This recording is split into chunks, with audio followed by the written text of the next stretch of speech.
But if just one thing out of that book sticks to you, then my work is done. So inside the book, she's got a lot of little lessons that she's learned that she puts into different sections, which I think is really, that is part of the inspiration of it. But I also see a lot of times that you felt that maybe suicide would have been a better path for you as well. Talk us through that particular thing. What made you feel that way, and what made you not follow through on those thoughts? Okay.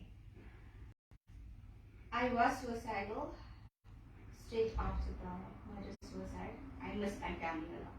I couldn't see a life without them. I really wanted my mom and my dad. I missed my siblings. And the only way out for me was to kill myself. I fully played out my suicidal thoughts. I tried overdosing, but I was too scared to do the full deed. In those moments, and the people around me constantly reminded me of it, and the more they did that, the more I wanted out of it. It carried on up until, I think, my late 20s, and I started becoming a bit more independent.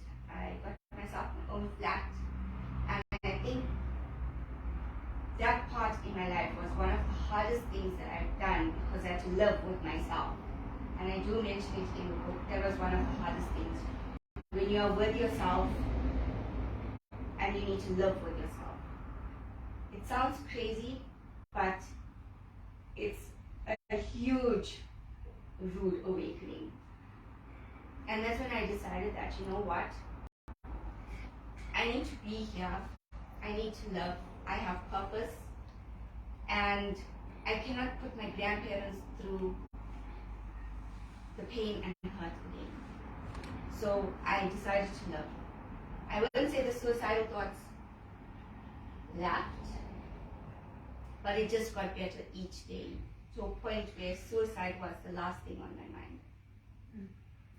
So a question, as I was going through, people process grief in a different way, and I know that there's sometimes in marriages, if there is a couple that are expecting the baby and the mother dies and the baby lives, sometimes the father struggles to connect with the child because it's a constant reminder of the loss that they experience. So I know that you had a couple of issues with people around you and the way that they responded, but my question is, could it have been that their response came from that seeing you the whole time and then remembering what was lost? Is it possible that that was their grieving process, that some of the things that got said and done could have come from that place? Here is this constant reminder of someone that we care about that's never coming back. It could be. I wouldn't say it's not. I know I am the splitting image of my mom. Okay. And there have been other thoughts that maybe I was not my dad's child, or I could have been from another marriage, or whatever the possibilities may have been. Regardless of whatever it was, at the end of the day, even if I remind you of somebody or show any identical features, I shouldn't be treated the way I was treated. Absolutely. Fair enough, you are grieving. Don't take it out on me that I am in fault. It's, in my eyes, it is wrong. We both can grieve together. Explain to me, talk to me. Tell me why you're feeling this way. Help me understand. We can get through the grieving. Going through as human beings, there is this other person that's going to be influenced by us. So just in terms of the work that you do in creating awareness about suicide, and the help that's out there. Can you just explain a little bit about it? Because we're going to be going onto Facebook, and there might be someone out there who's got those kinds of feelings and might think I'm the only one, or I'm too scared to reach out and ask for help, because it is definitely a stigma. There's a lot of people who say, like, you know, what's wrong with you, just toughen up, you know, get over it, deal with your issues. And so those people might feel that because they're getting those kinds of messages that they can't reach out for help, because they're going to be proving to the world that there's something wrong with them by asking for help. So what kind of resources and things are available for those people in that space? Okay, there are a lot of resources available. There are walk-in centers, there's also SADA, but there are people like myself that advocate for suicide awareness and mental health. I had a suicide awareness support on Facebook, which I recently closed down due to lack of interaction from people. I've noticed that our South Africans are not that interactive compared to the American people that speak about their problems. And that's one of the greatest issues I think we sit in our countries, that we do not speak. It's okay to talk to somebody. It's okay to confide in someone, and from there seek assistance, get professional counseling. The other reasons why people don't really open up is, if I tell you something, you're scared you're going to go and tell the next person, or you may know who I'm talking about, and then the entire neighborhood knows. I've come across so many people that trusted whoever they've opened up to and went and spilled the beans, and that trust was broken.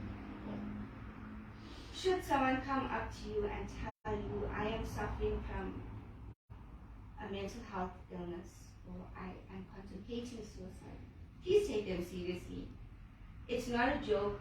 They are being serious with what they are going through. Do not aggravate the situation. Be supportive. Show that you are there. If you are unsure, reach out. Ask someone that knows what will help them. Provide them with information. I always suggest phone a counselor, make an appointment, go and speak to someone professional. We are all not equipped to deal with certain situations, but we have professionals in these departments that can assist. There is help. And I'm readily available on Facebook, actually all over on social media. You're more than welcome to message me, inbox me. If you need to talk, we can talk. I'm also a trauma debriefer. I'm able to talk to you. I'm also able to refer you to someone that can assist. So we are here to help. Do not be afraid. Now, on that point, I have to ask quite a controversial question. What about, and I coined the phrase, I don't know if there is actually a real phrase like this, but what about suicide bullies? Because you do sometimes find you get involved in a friendship or romantic relationship, it's not going the way that one person would like, and then they threaten suicide.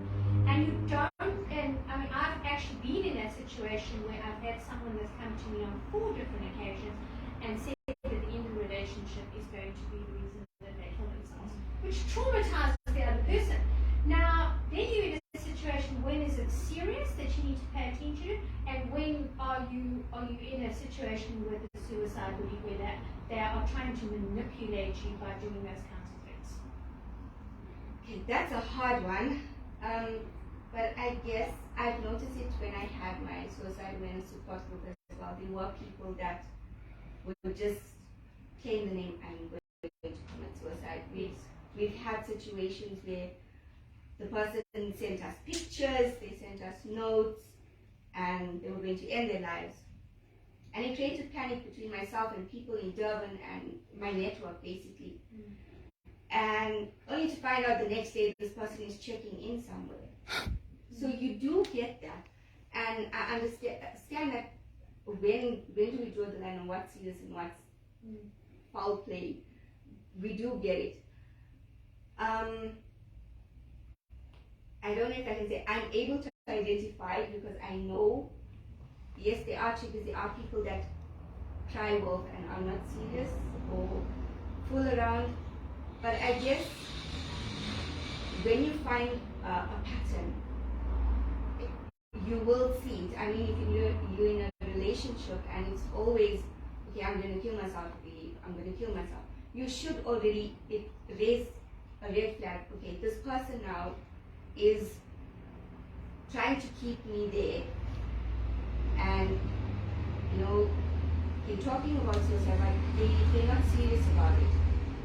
There also, I think, we can step into couple counseling or raise red flags with a professional and tell them, this is where I am, I'm being gaslighted or gaslighting, and take it further. So yes, there are situations like that, but to try and pull it out, and it's going to be pretty hard. Excellent. Thank you for that. Do we have any questions? My question is, I know that you went through a very dark period, which is probably going to be totally natural after an incident like this. And you mentioned that you wouldn't go through with the suicide because of your grandparents. And that was the reason that kept you from doing it. But my question is, what was the one thing, or maybe a couple of things, that stopped you from doing besides your grandparents' hurt that they would experience if you didn't do that? Was it a thing you did in terms of a mindset? Did you go and do some courses? Did you, besides the counseling, what else did you do to get out of that? Okay, there's a lot of things that I did do. One of the things that helped me or changed my mindset was the thought of my siblings. They were pretty young when they passed away. They didn't get to see life. So one of the promises that I made to myself is that I will live my life to the fullest and to the best of my ability, just so that I can see what life is, because my siblings could not get to see. That's why.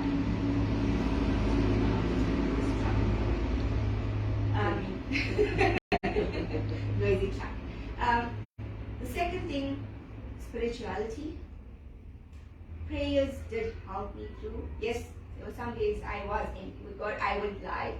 I yelled out to the heavens. I swore at God. I gave up on prayer. But something in me just told me to go on. And I stuck to prayer, and I'm glad that inner voice told me to go on. The same things happened when I had suicidal thoughts. There was always something in me that told me, stop, don't do it. So the thought was there, but I couldn't do the action. I would plan to hang myself. I knew, okay, the beam is there, trigger warning, sorry. The beam is there, I've got enough saris, 9 meters of material. I will be able to hang myself. I mean, I go to work, I'm staying alone, no one's going to notice. So I had everything planned out to the finest of details, but I could not bring myself to do anything. There was always something that inner voice had told me to stop. And I know for sure that is what kept me from killing myself. Mindset change, I was a very negative person. Everything that went wrong was always, okay, we're heading into Monday, it's going to be a blue Monday. Everything always went wrong. And someone told me to read The Secret. And I read it. It confused my brain cells. But what stuck to me was changing a negative into a positive. And that stuck with me. So whenever I had a negative thought, I thought of something positive. And that helped me change it. In every situation up until now, if I have something negative, I will try and change it into positive. Like recently I went for a job interview. Obviously being an author is not the only thing. We need to have jobs or try to earn a living as well. So I thought, okay, I'll get back into working. I went for the interview, group was fine, they were floored. Waited till the 1st of March, no phone call. Yes, I was sad. was negative, I beat myself up. But then on the positive side, 10 other doors opened. Where did it open? It opened up on my book side. So one negative, but a positive steps in. So that is how I work, and that is how my mindset changed from then to now. So, yeah. Someone else? Hello. Hi. My name is Shannon. You mentioned earlier how you've come to peace with yourself and how you don't blame yourself and stuff like that. I just wanted to know if you've forgiven your father for what he's done. Sorry, it's too much of a question. That is a girl. We all know our daddies are our gods. You know, they are everything for us. They're supposed to be there. And when my daddy did this, it broke me. And I couldn't find it in me to forgive him. I hated him. I even hated my mother. And when I lived alone, that was one of the things that I had to deal with, was that hatred and anger on the inside of me. The thing is, he chose to do what he did. I cannot pass judgment on that. And that's one of the other things that I've learned on this journey, is we cannot pass judgment. And I had to forgive him for what he did. I really had to make peace. The only way for me to move forward was to make peace with that in order for me to have peace. So I forgave and I let it go. And that is how I made peace. Yes, forgiveness in this entire cycle of grief was one of my biggest things that I have to also do for myself to heal. And I think from there, that's when the healing process started becoming easier for me, is that forgiveness. So forgiveness is a really important role, especially when it comes to our family and friends that have lost their lives to suicide, that we hold this grudge, you know, why did they take their lives? We have so much of anger, but we don't know what they were going through. And we can't harbor that anger within us. Let them be. They went through something, they couldn't find a way out. So yeah, forgiveness is. Shirley, a question? So, I actually have two questions. Let's start with one first. So obviously you're very open to people reaching out to you, talking to you. Have you ever had the experience where somebody maybe said, oh, I want to talk to you, but maybe don't feel like they're comfortable, or you offered it, somebody said, oh, you know, I want to talk to you, but I don't feel comfortable about it because what you've been through is so big, and what I've been through in comparison to what you've been through is so small. Ever had people say it to you, and how do you deal with that, and what would you have? Traumatized by it, it crashed in pieces. For you it's nothing, but for him it's a big thing. So with that said, when you come to me, I do not want anyone to think that, oh, I've been through so much and their problem is just a dot. No. To you it's big, then it's big to me as well. And when I speak to people, it's not about my story. I want to know about you. I want to know what's going on with you. And if you're not ready to talk, you want to talk, you've already reached out, which is step one, which is good. I'm glad you reached out. That's excellent. If you're not comfortable opening up to me, I said it's fine. When you are ready, and I do tell you, when you are ready, you will know, and you can contact me. I will be right your way. So would you, in your experience, say that in a trauma healing environment, there is no such a thing as a big trauma or a small trauma? And that it depends on the individual, what their experience is of the trauma. I would say yes. You know, in life we always classify things as big and small. It's how the person sees it. And I'll come back to that, where you see it as a big trauma to you. I mean, you look at siblings, a parent passed away, one is fine and the other is, stressed out, depressed, and they can't handle it.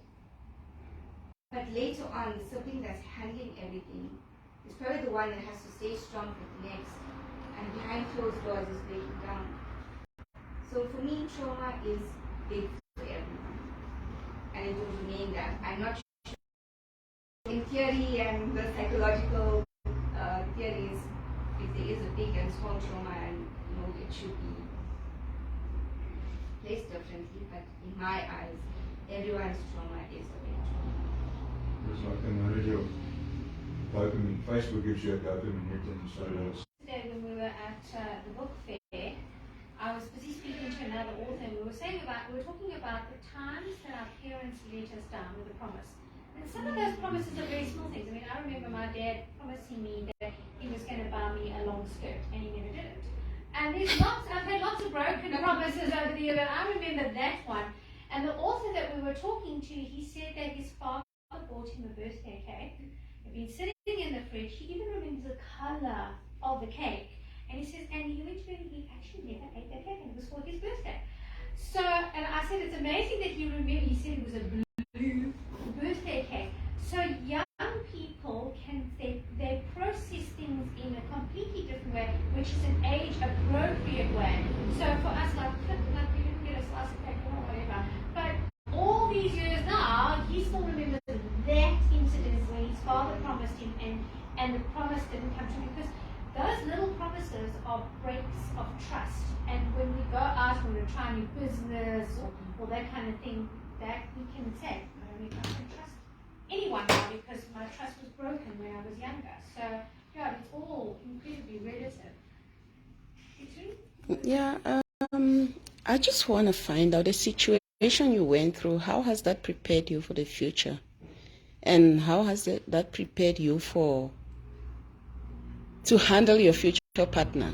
So prepare you as an individual, but also, I don't know if you understand what I mean, because our past tend to inform our future.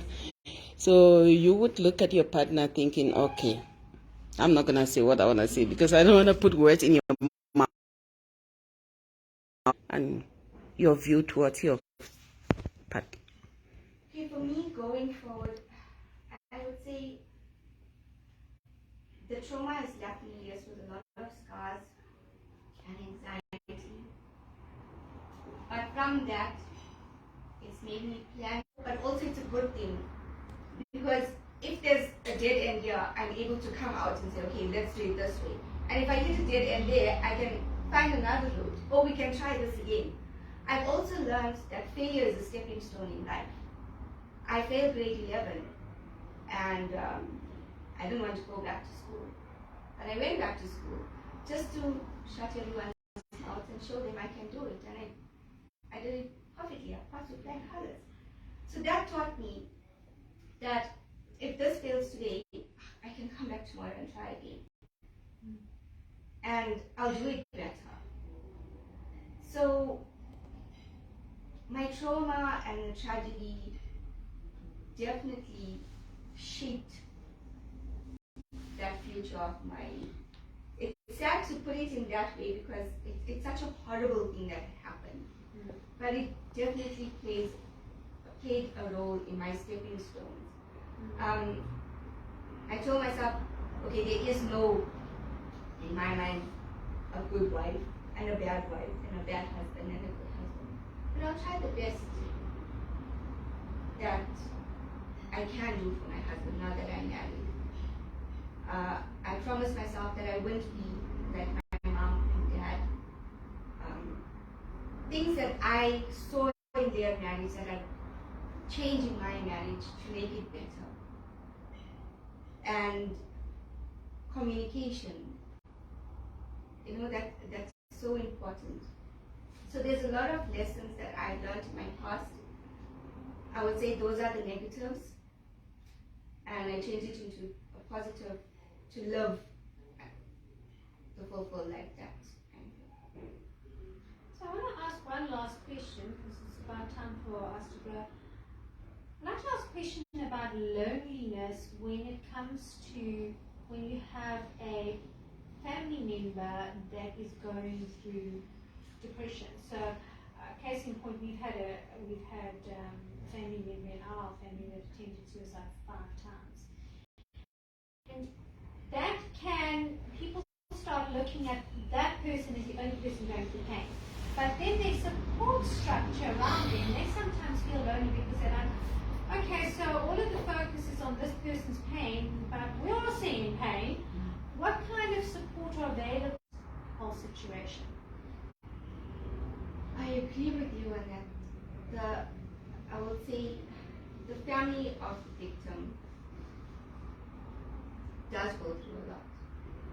And yes, it seems like all the spotlight is on the person going through these suicidal things, and the support structure is struggling. It does happen. I've seen it happen. And I think that's where, correct me if I'm wrong, group counseling can come into play. And a family can be counseled together and see how they can work as a unit instead of being separated. That I'm going through my own thing and now I need to look after this person. He's going through his own thing. No. In your support structure, I feel we all need to carry each other, know what's going on. So if that unit stands as one, we'll be able to support and move upwards. Instead of each trying out, I'm struggling here. Eventually, like your immune system, when you're sick, the entire body just falls through, and then what are we sitting with? There's nothing at the end of the day. You're sick, you're lying on the ground, you can't wake up.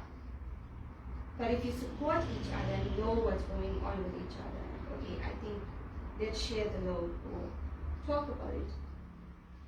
I'm sure the counselors as well would be able to give them techniques and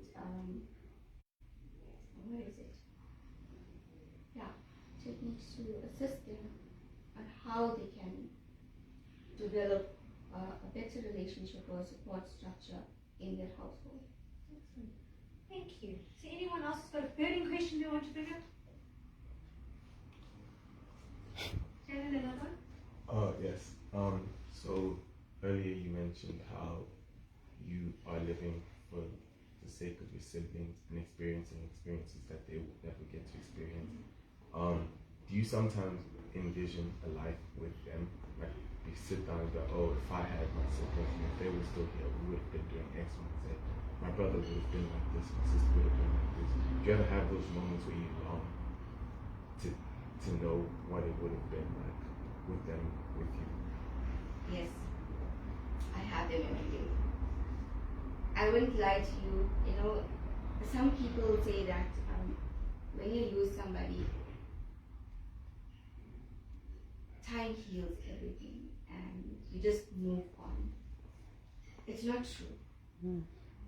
This year I think will be 20-30 years that they've passed on. But there's not a second in my life that I do not think of my siblings or my parents, or I wish they were part of this. Like really, today I wish they were here. For what book?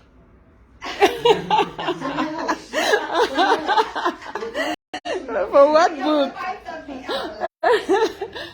So I do think of them and I do envision certain things.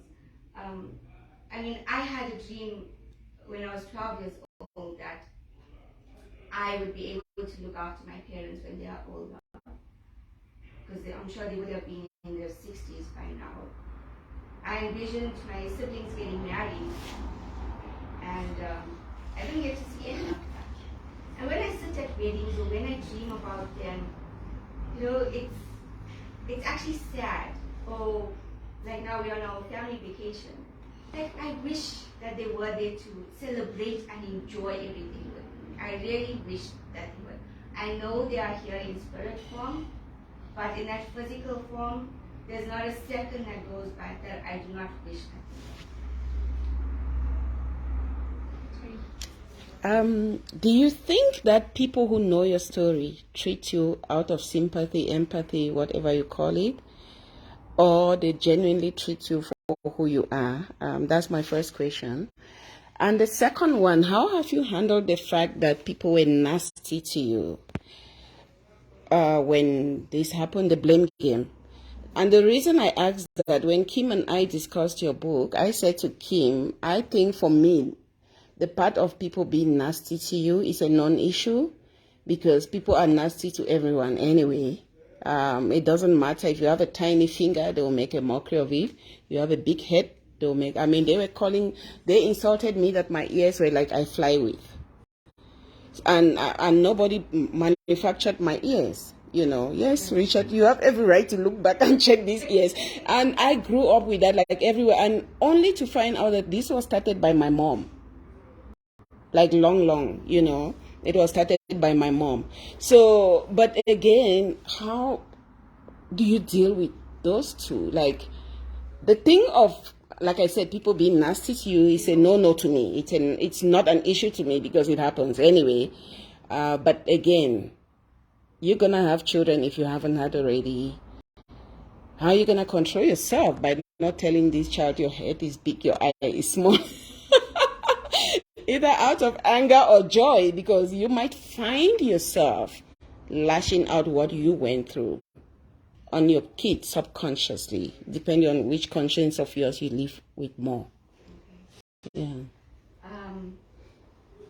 First question, yes, I do feel some people when they read the story, then I feel that they feel pity on me or whatever the case may be. But I don't want them to feel that. I'm just any normal human being.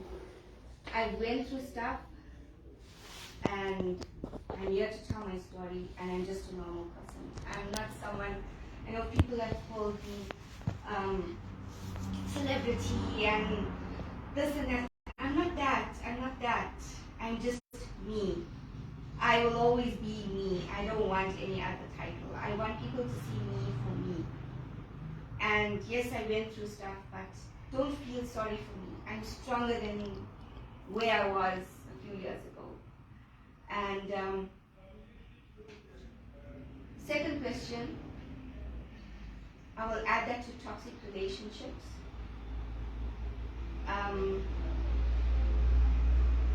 In this day and age, I will not entertain any toxic relationships. And if it means me breaking the relationship because of toxicity, I will do it, and I did do it. Your ears, don't worry, you're not the only one. I have one small ear and one big ear. You can notice it now. So, for me, everyone is unique. You are born with different features. And should my child be born with different features that will look funny, I'm going to tell that child, you know what, you are special and you are unique. And that is how I feel about people that have Down syndrome or ADHD. I feel they are so unique. I feel us people can learn from them. Do you know how well they embrace their flaws? They embrace themselves. And I want us to learn from them. If we all can do that, I think this world would be a better place. Do you walk away from toxic people or do you help them? I walk away. I guess when you've had so much of it, if I can say, you've tried to maintain this relationship for so long. You've worked on it and it came out. You've worked on it, you've put in your all, and it just kept on breaking and breaking. Eventually you are so flawed by it, what is the use of trying and mending it? So I'm that type of person where I've tried and I'm done trying. This is enough, this is not for me. I do not want it in my future, so that's where it ends. Boundaries are there, that's where it ends. Excellent. Well, thank you everyone for attending. If you want to purchase a book, you can do book signings, and I invite you to have a cup of tea or coffee. And so much for being with us. We've got a lot of insights. You answered the questions well, and I'm hoping that we're going to see you for another book in the future.